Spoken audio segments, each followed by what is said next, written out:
Olá. Existem coisas que são permanentes e outras não.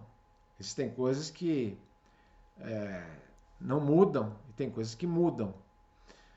Nós sabemos que Deus é imutável e os princípios de muitas coisas que Deus estabeleceu jamais mudam, entre elas a salvação. A salvação tem princípios permanentes. E, bom, a gente tem visto aqui no capítulo 9 da carta de Paulo aos Romanos a tristeza, a angústia de Paulo pelo seu povo, o povo israelita, ao ver, né, constatar ali que ele pregava, ele levava o evangelho, os demais apóstolos levavam o evangelho até eles, mas muitos deles, a maioria deles, rejeitava, isso era motivo de grande tristeza. Mas Paulo discorre aqui nesse capítulo que nada disso está fora do controle de Deus, nada disso constitui uma falha no plano de Deus, constitui uma falha em Deus, na palavra de Deus. Ele mostra que tudo isso está subordinado, na verdade, à eleição que Deus estabeleceu, rejeitando uns e aceitando outros, né? Ele recebendo, amando determinadas pessoas e rejeitando outras. Ele mostrou exemplo de Isaac, mostrou exemplo de Jacó. Ele fala também que a misericórdia de Deus ela é exercida de acordo com a sua vontade, assim como o endurecimento dos corações. Ele mostrou exemplo ali de Moisés, o exemplo do faraó. E Paulo falou também dos direitos de Deus e da vontade de Deus, que são soberanos, são direitos que ninguém pode contestar. Ele trouxe analogia com o oleiro, o fabricante de vasos, que tem plenos direitos sobre o barro, assim como Deus tem plenos direitos sobre essa massa de pecadores que é a humanidade, para ter misericórdia de quem Ele quiser e não ter misericórdia e escolher ou não escolher, tudo isso está dentro das suas prerrogativas. A essa altura, a gente precisa novamente ressaltar que tem dois pontos importantes, né? O primeiro ponto é que Deus não é o criador do mal. Deus nunca criou o mal. Em segundo lugar, Deus não obstrui a responsabilidade humana. Ele não tira a responsabilidade do homem. O homem, quando ele peca, o homem, quando rejeita a Deus, quando ele rejeita o Evangelho, ele está agindo pela sua própria deliberação, pela deliberação da sua vontade. É responsabilidade sua. Crer ou rejeitar está dentro disso. E, claro, Paulo ele vem falando aqui, ele deu exemplos mais consistentes dentro da própria história de Israel. Ele vai continuar fazendo isso, mas ele vai aos poucos demonstrando que tudo isso se harmoniza com a inclusão dos gentios no plano de Deus. E que essa inclusão não é uma inclusão de última hora, não é um plano B da parte de Deus, obviamente. Bom, o que nós vamos ver hoje, então, aqui na carta, trata justamente sobre esses princípios permanentes da salvação.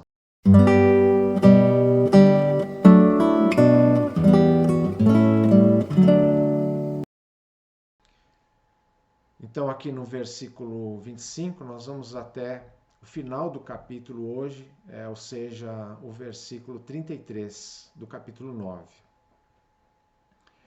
Como ele diz em Oséias: chamarei meu povo a quem não é meu povo, e chamarei minha amada a quem não é minha amada. E acontecerá que, no mesmo lugar em que se lhes declarou: vocês não são meu povo, eles serão chamados filhos do Deus vivo. Isaías exclama com relação a Israel: embora o número dos israelitas seja como a areia do mar, apenas o remanescente será salvo, pois o Senhor executará na terra a sua sentença, rápida e definitivamente. Como anteriormente disse Isaías: se o Senhor dos exércitos não nos tivesse deixado descendentes, já estaríamos como Sodoma e semelhantes a Gomorra. Que diremos então? Os gentios que não buscavam justiça a obtiveram, uma justiça que vem da fé. Mas Israel, que buscava uma lei que trouxesse justiça, não a alcançou. Por que não? Porque não a buscava pela fé, mas como se fosse por obras. Eles tropeçaram na pedra de tropeço. Como está escrito, eis que ponho em Sião uma pedra de tropeço e uma rocha que faz cair, e aquele que nela confia jamais será envergonhado. A salvação tem princípios permanentes. E eu creio que nós podemos ver dois princípios aqui nessa passagem relacionados a isso. O primeiro é que sempre haverá um grupo preservado. Inicialmente, Paulo ele vai falar aqui de uma preservação no sentido físico, no sentido histórico, mas a gente sabe que ele quer trazer aqui a realidade espiritual à tona.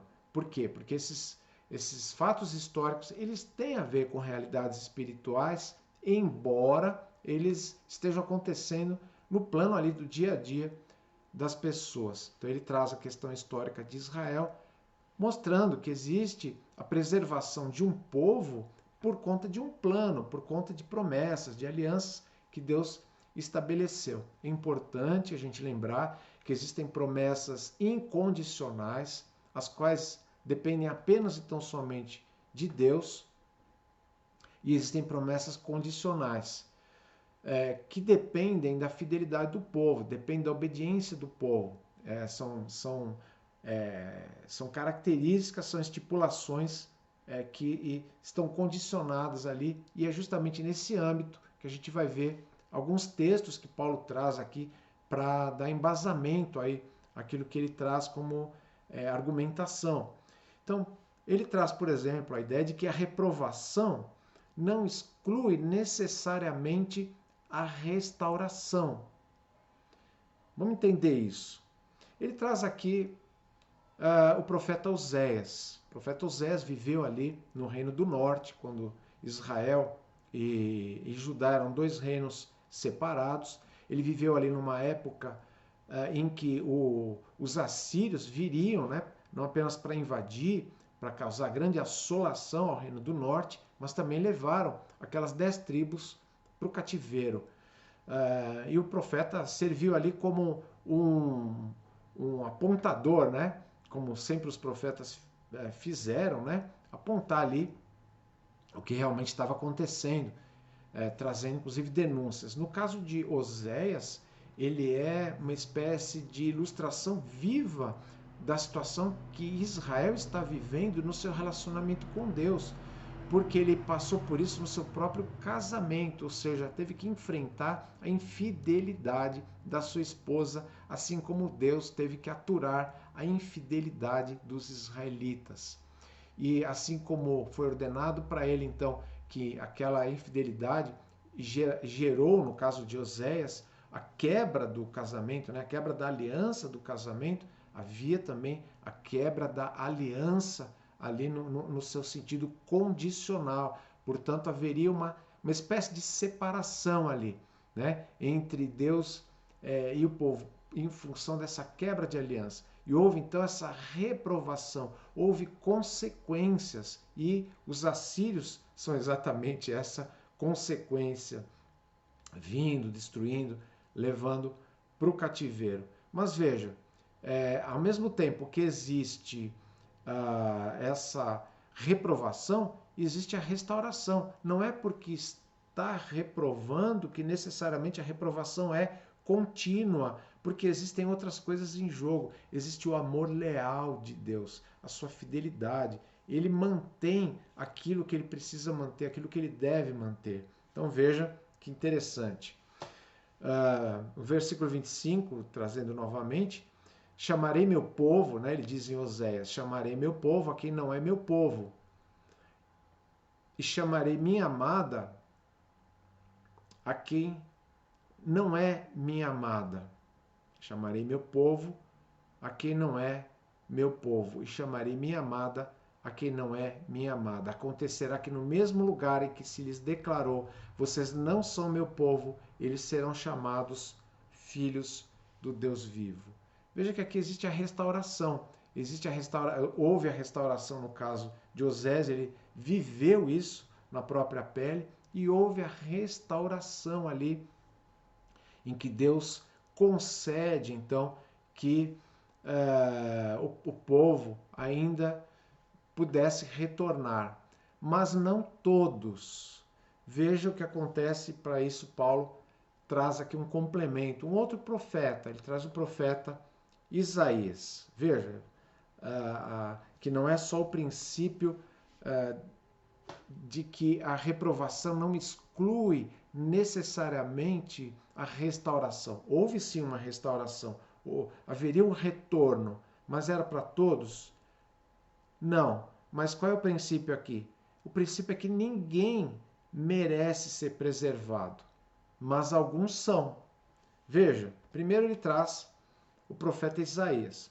Preste atenção, versículo 27. Isaías exclama com relação a Israel: embora o número dos israelitas seja como a areia do mar, apenas o remanescente será salvo, pois o Senhor executará na terra sua sentença rápida e definitivamente sobre a terra. Ou seja, aquele juízo ele era certo, ele era definitivo, a coisa iria acontecer, mas aquele grande número não significa que todos seriam preservados.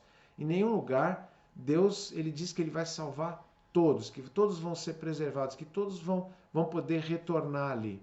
Bom, existem muitas questões aí em relação às 10 tribos, o que aconteceu com as 10 tribos do norte, o que aconteceu depois com Judá, no cativeiro babilônico, que foi mais tarde.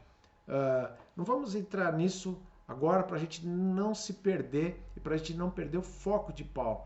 Antes, a gente precisa ver mais uma profecia que ele traz aqui, que também é de Isaías. Aliás, não é exatamente uma profecia, mas uma proclamação que ele traz aqui. No 29, versículo 29.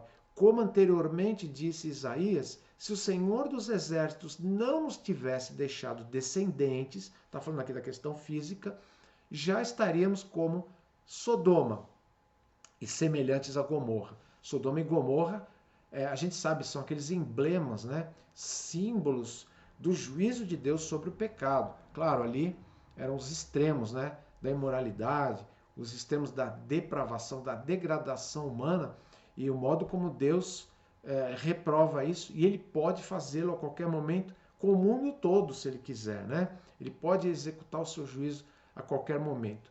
No caso dos israelitas, o que Paulo está dizendo aqui, olha, Deus, se ele fosse tratar o povo como ele realmente merece, todos já teriam sido destruídos, não haveria a continuidade de uma raça, não haveria a continuidade de um povo, mas o Senhor dos Exércitos, pela sua fidelidade, pelo seu amor leal, ele tem preservado sempre alguns, sempre tem uma sobrinha, sempre há quem fique. Por quê?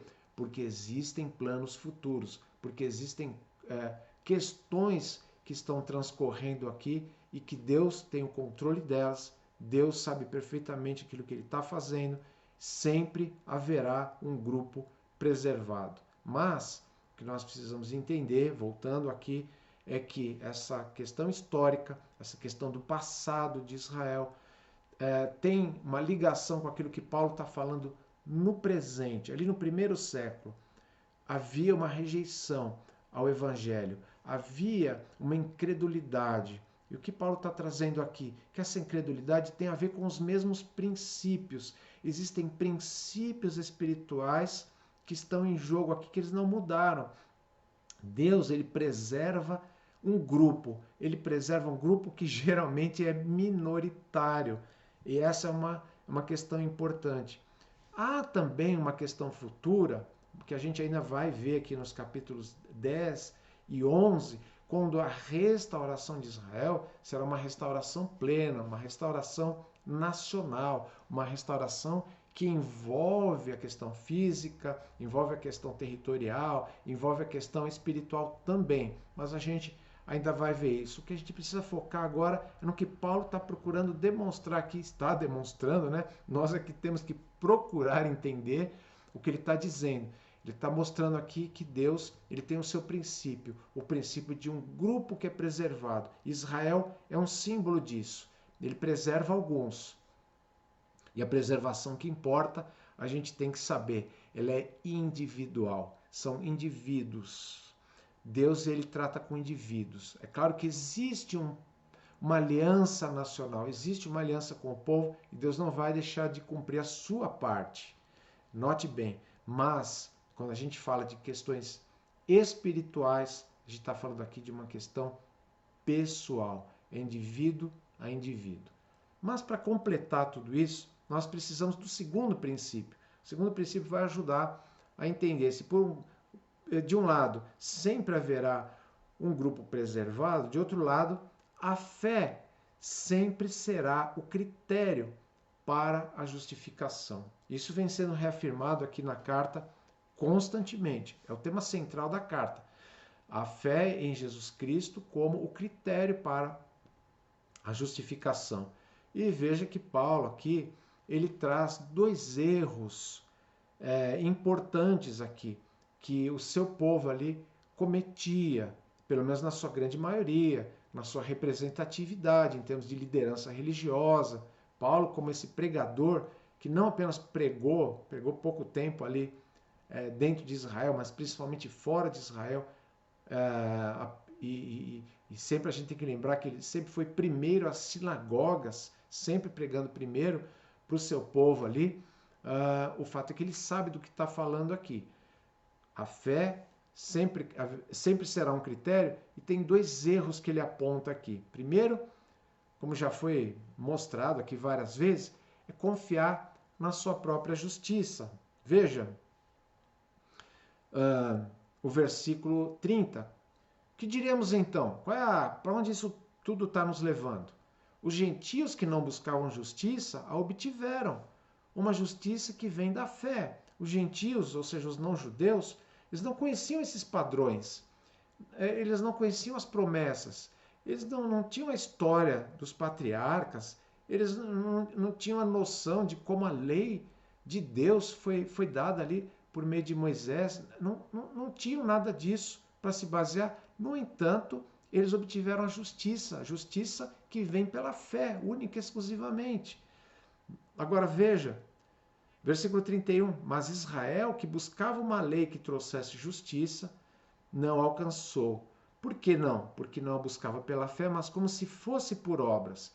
Eles procuravam sempre um sistema em que eles próprios pudessem satisfazer a justiça de Deus. Obviamente que o fracasso é constante quando se procura agir dessa forma. Isso já ficou bem demonstrado aqui na carta, mas é preciso a gente lembrar agora aqui daquilo que Paulo falou anteriormente aqui em relação, quando ele usa o texto de Oséias, né?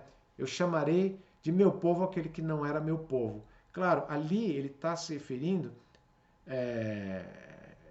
quando Oséias está falando, ele está falando com o povo de Israel, e Paulo também não está explicitamente, né, já diretamente associando isso com a questão dos gentios. Mas é claro que existe uma expansão aqui, existe uma ideia de que o gentio acaba sendo esse não povo que se torna povo. O gentio acaba sendo esse não amado que se torna amado.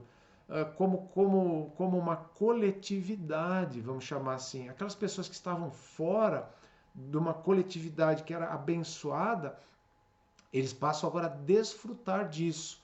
Mas, novamente, a gente precisa ir com calma aqui, a gente precisa ir devagar, antes de chegarmos às conclusões finais. Porque tem mais uma questão aqui importantíssima, porque o primeiro erro, confiar na própria justiça, foi um erro fundamental. Não confiar no Messias foi o erro fatal.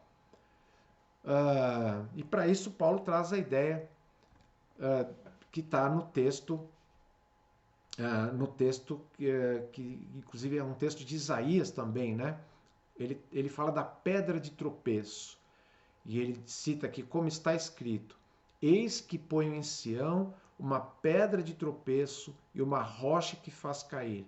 Aquele que nela confia jamais será envergonhado. Essa é uma figura do Antigo Testamento, ela está presente num texto de Salmos, ela está presente em dois textos de Isaías. Paulo meio que combina os dois textos de Isaías. O apóstolo Pedro combina os três textos de forma muito interessante. Eu já vou comentar isso. Mas, em primeiro lugar, vamos entender uma coisa. Esses textos, eles sempre foram, ou pelo menos em boa parte, eles foram considerados, assim, dentro da tradição, da compreensão judaica, como textos messiânicos. Essa pedra, essa rocha que Deus coloca em Sião, ou seja, em Jerusalém, em outras palavras, em Israel, né? Dentro da nação de Israel, dentro do povo de Israel, essa pedra que é colocada ali se refere ao Messias, o Messias de Israel. E essa pedra é associada, vou usar aqui várias referências dos textos, ela é associada à estabilidade. É uma pedra que está ali, é uma pedra confiável, é uma pedra estabelecida, é uma pedra sólida. Em contrapartida, também ela é considerada uma pedra angular. O que é uma pedra angular? Eram aquelas pedras utilizadas nas construções antigas. Lembre-se que as pedras eram o, o elemento básico ali das construções. Normalmente precisava-se de uma pedra que formasse aquele ângulo, né? Aquele ângulo de 90 graus, aquela pedra bem retinha, para formar os alicerces, para formar a base da construção. Isso é chamado de pedra angular, que tem o ângulo perfeito ali para que a construção toda fique bem retinha. Então o Messias seria essa pedra sólida, ele seria essa pedra angular, sobre a qual se construiria todos os alicerces, toda a construção, todo o restante da construção, para que se completassem as bênçãos, né? As bênçãos elas são completas através do Messias, mas ele é também descrito como uma pedra de tropeço. Interessante essa ideia, né? Porque uma pedra que está ali num cantinho, você está andando no terreno, mesmo que essa pedra seja uma pedra de alicerce, alguns linguistas aqui, eles gostam de estabelecer as diferenças entre as palavras. Uma palavra quer dizer uma pedra solta, outra palavra quer dizer uma pedra que está fincada ali. Eu não sei se isso contribui para uma compreensão melhor ou não. Eu tenho a ideia de que a pedra pode até estar lá no lugarzinho dela e ainda assim alguém, ao invés de usar essa pedra para construir, né, para fazer a sua casa ali, de repente ele tropeça e cai. Pois o que Paulo está dizendo aqui é que o povo israelita, ao invés de olhar para essa pedra que foi colocada ali, foi colocada entre eles, foi dada para eles, foi levada até eles por Deus, e confiarem nela e estabelecerem nessa pedra, no seu Messias, a sua confiança, depositarem nele todas as suas esperanças, a sua expectativa de justiça, de serem salvos. Ao invés de fazerem isso, eles caíram. A ideia aqui é de cair mesmo, ao invés de obter a salvação, por causa da rejeição dessa pedra, eles tropeçaram e caíram ao rejeitarem o seu Messias. Essa é a ideia que Paulo traz aqui. O apóstolo Pedro é bastante enfático. Aqui Paulo nem está dizendo, né, que a pedra é Jesus Cristo, mas Pedro lá na sua carta ele fala isso claramente, né, que essa pedra é Jesus Cristo, né? Veja, a fé sempre será o critério para a justificação. Esses dois erros cometidos são a causa da tristeza de Paulo. Ele já falou de tudo que Deus tem como parte nessa história, mas agora ele está trazendo a questão para responsabilidade individual. É um ato deliberado da vontade humana. Rejeitar o Messias, rejeitar Jesus Cristo, é um ato deliberado da vontade humana. E isso é tanto para judeus, os israelitas, como para os não-judeus, os gentios. Isso vale para todo mundo, porque Jesus Cristo é a única pedra para todos, né? Claro, ele foi colocado ali, né? Ele nasceu ali porque estava profetizado, estava estabelecido que ele deveria vir ali, e claro, eles tinham todos os motivos para confiar nele, mas isso não exclui os demais. Aquelas pessoas que hoje têm contato com o Evangelho, aquelas pessoas que ouvem a respeito de Jesus Cristo, mas continuam dizendo, não, isso não é para mim, eu não quero, eu não aceito essas verdades, eu não sou essa pessoa que precisa, ou então na verdade eu já tenho Jesus, já não preciso aqui ficar me retratando, não preciso ficar me arrependendo de nada, não é do jeito que essas pessoas estão dizendo, ou seja, eles têm muitas vezes um outro Jesus em mente que não o Jesus que está nas Escrituras. O fato é que, de qualquer maneira, rejeitar o Evangelho é rejeitar Jesus Cristo. E rejeitar Jesus Cristo é um ato deliberado da vontade humana, é sim ato de responsabilidade pessoal.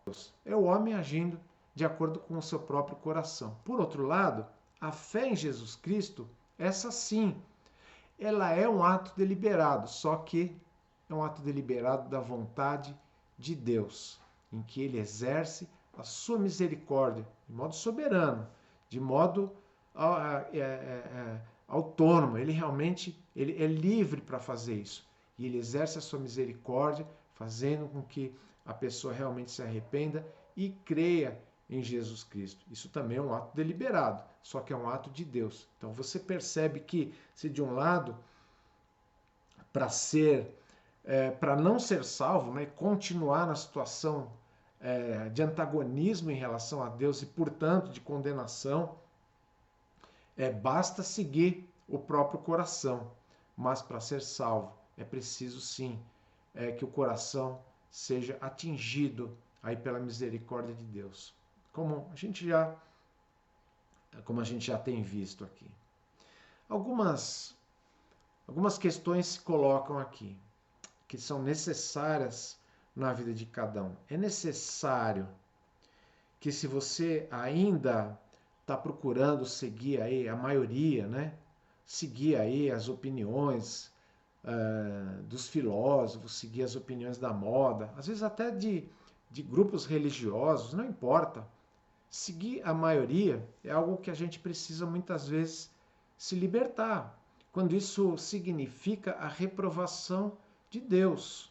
Deus não salva denominações eclesiásticas, Deus não salva etnias, línguas, Deus salva indivíduos. É necessário exercer fé pessoal para ser salvo. Em segundo lugar, é preciso se libertar da crença de que há muitas alternativas quanto à espiritualidade. Eu posso escolher o modo como eu vou exercer, como eu vou viver a minha espiritualidade. Só existem dois tipos de espiritualidade. Uma espiritualidade ruim, uma espiritualidade contaminada pelo pecado, uma espiritualidade que é voltada para a destruição, ela é autodestrutiva, e uma espiritualidade que é saudável, a espiritualidade que se relaciona com Deus, que é vivificada por Deus. E só há uma pedra, só há uma pessoa que foi colocada por Deus para que a fé seja exercida e para que essa espiritualidade seja saudável. E essa pessoa é Jesus Cristo. Crer ou rejeitar são as duas únicas opções que existem. Se você é alguém plenamente justificado, se você é alguém que confiou plenamente em Jesus, você fez isso se arrependendo dos seus pecados, teve os seus pecados perdoados, você tem absoluta certeza de que é apenas e tão somente Jesus Cristo que confere essa condição a você, então o que cabe a você é viver o Evangelho, viver o seu cristianismo, construir o seu cristianismo sobre o fundamento, a pedra angular que é Cristo. O fundamento em que está a nossa salvação tem que ser o mesmo fundamento onde está a nossa santificação, o nosso modo de viver, os nossos valores, a mudança da nossa mente, os nossos hábitos, tudo isso tem que ser dirigido pela pedra angular, a pedra que dá o ângulo, que dá o rumo, que dá a direção, a base sobre quem nós podemos e devemos construir a nossa vida. Afinal, ele é uma pessoa com quem nós nos relacionamos. Na próxima semana, nós vamos entrar no capítulo 10 e nós vamos aqui ver mais informações que Paulo vai nos trazer sobre o relacionamento de Deus com Israel, de Israel com Deus, mais alguns detalhes, mais algumas coisas para a gente aprender e extrair, através desses argumentos de Paulo, as verdades, os princípios que são importantes aí para nós.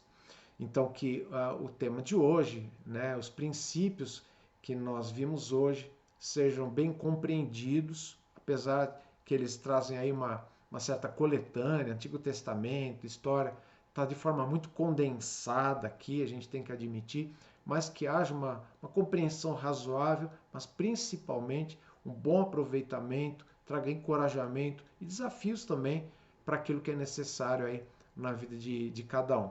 Então, na próxima semana, estamos aí com a passagem seguinte. Até lá então, e que Deus te abençoe.